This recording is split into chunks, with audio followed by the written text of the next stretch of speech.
This is All India Radio, Shillong, the Northeast News Bulletin, read by Miranda Blah.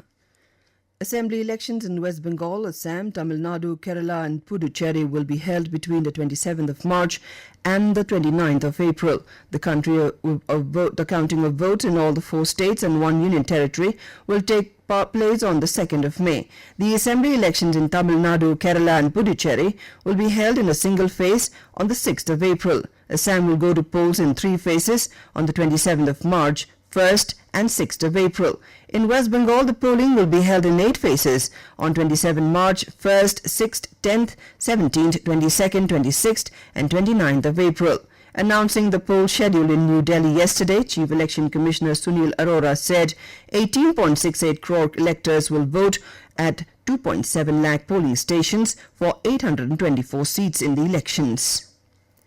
In Assam, all political parties have welcomed the poll dates announced yesterday by the Election Commission.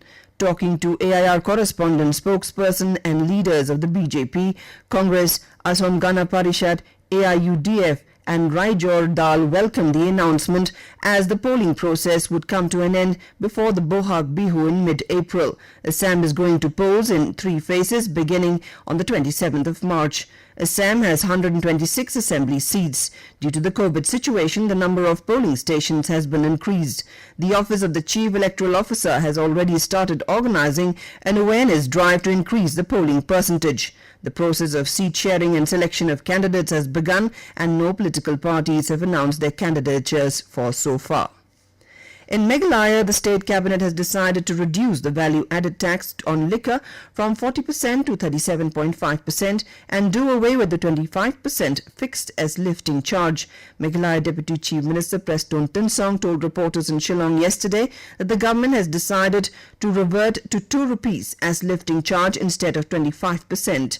Tinsong said this decision was taken to cope with the competition with the neighbouring state Assam. The government has recently reduced the VAT on petrol and diesel. Meanwhile, the Cabinet has also approved the proposal to provide incentive to the All India Services officers working with the state government who are paying income tax. Employees of the state government working outside the state in Meghalaya houses will also get the incentive because they are paying income tax. The government will reimburse 95% of the total amount to be paid as income tax. In Meghalaya, Lok Sabha Speaker Birla inaugurated a familiarization and outreach program for local bodies of the Northeast in Shillong yesterday, titled Strengthening the Decentralized Democracy. The program aimed at improving the functioning of various local bodies and grassroots electoral institutions in the northeastern region.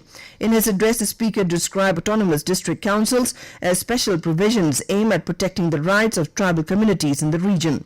The Speaker urged all present to prepare themselves to tap new opportunities presented by the Government of India's Act East policy and Vocal for Local policy. Meghalaya Chief Minister Conrad K. Sangma, Speaker of Meghalaya Legislative Assembly Medba Lingdo, Union Minister of State, Ministry of Food and Processing Industries Rameshwar Teli and MPs from across the northeastern region took part in the event. In Nagaland, Union Health Minister Dr. Vardhan yesterday laid the foundation stone of Mon Medical College at District Hospital Mon.